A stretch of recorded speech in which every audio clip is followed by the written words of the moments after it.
your box full of your clothes and provisions through the school gates at resumption.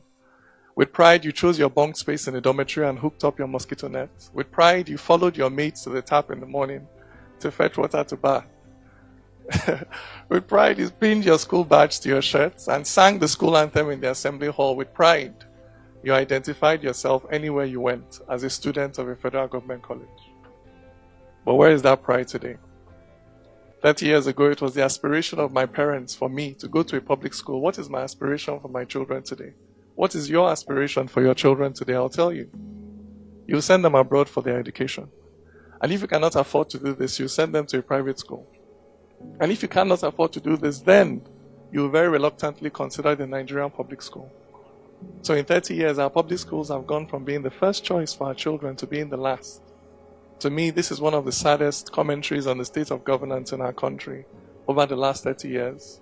And this trend worries me more than what is happening in the northeast or in the south-south. It worries me more than the state of our roads or the epileptic nature of power supply in this country, and I'll tell you why. Firstly, education, particularly when it is generally accessible, is a bridge builder. For the public school system is often the scene of very many important social firsts. It may be the first time the child of the rich will share a bunk bed with the child of the poor. It may be the first time a Christian will share a desk in class with a Muslim. It may be the first time a boy born and bred in Aba will be best friends with a boy born and bred in Zamfara, so that they will jump fence together, cut grass together, wash toilet together. And so 40 odd years later, when this boy from Zamfara, now a man, hears one of his colleagues in the office maybe say, you know how all these Igbo people are, they're all the same. He's able to interject and say, no, I went to Federal Government College in Enugu, and my best friend there was Chinedu. So no, that is not how all Igbo people are. I tell you, the future of a multicultural nation like ours depends on interjections like this in everyday conversations up and down this country. Secondly, education, particularly when it is secular and broad-based, helps to create shared social perspectives. But in this country where it is not possible to choose or change your own tribe, education creates a brand new tribe, one that can be freely chosen by anyone regardless of their background. And what tribe is this? The tribe of those who value knowledge, who respect empirical data, who defer to superior arguments, who are lifelong admirers of reason. For now you know that HIV/AIDS cannot be cured by having a bath, and that it is the competence, not the ethnicity of a pilot that flies the plane. Now you know that meningitis is a disease of the body, not of the soul, but that the soul can be diseased with ailments like tribalism and bigotry. It is education that gives you this capability to recognize and respect what is a fact in all cases, regardless of the faith or the tribe or the social background of the person that points out that fact to you. Thirdly, education, particularly where it is qualitative and broad-based, it helps to moderate social tensions. This is a tension between the haves and the have-nots. But by giving poor people access to the same quality of education as the rich, you not only give them the capacity to change their socioeconomic circumstance, you give them the capacity to moderate how they express grievance over that socioeconomic circumstance. So in a country that is already deeply divided over faith and tribe, to neglect the education of the generality of our people, in a country where peace depends on our ability to carry out very sensitive conversations over potentially explosive issues, to neglect the education of the generality of our people is not just to ask for trouble, it is to guarantee trouble.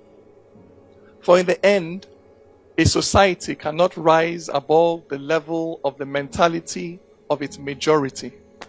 So that to predict the future of a society, what you need to examine is not really the content of the speeches of its politicians. What you need to examine is the content of the curriculum for its students. And I say this because I am an idealist. No, this does not mean that I have my head in the clouds.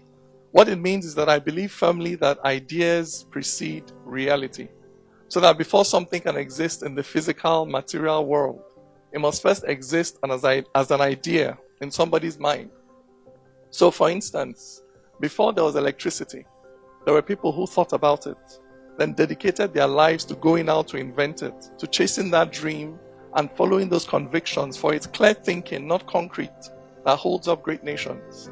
For the height of a tree is the depth of its roots, So a society cannot be much more than the sum of its thoughts. It's what you reason, that's what you conceive. And when life puts pressure, that's what you will give. For this world is advanced not by latest gadgets, but by people who don't accept mental limitations. This is the power of the mind. That is why crude oil cannot compete with an enlightened mind. That is why Agbada and Babariga cannot compete with ideas. That is why Nigeria, with all her natural resources, cannot compete with a little nation with no natural resources worth mentioning called Singapore. This is a large part of why we were colonized in the first place. Not because we were lesser human beings, but because in that struggle between civilizations, the other side had access in many critical areas to more advanced thinking, as evidenced in more sophisticated technology. And this is why that poet, prophet, philosopher by the name of Bob Marley once urged us to emancipate yourselves from mental slavery. None but ourselves can free our minds. Imagine it.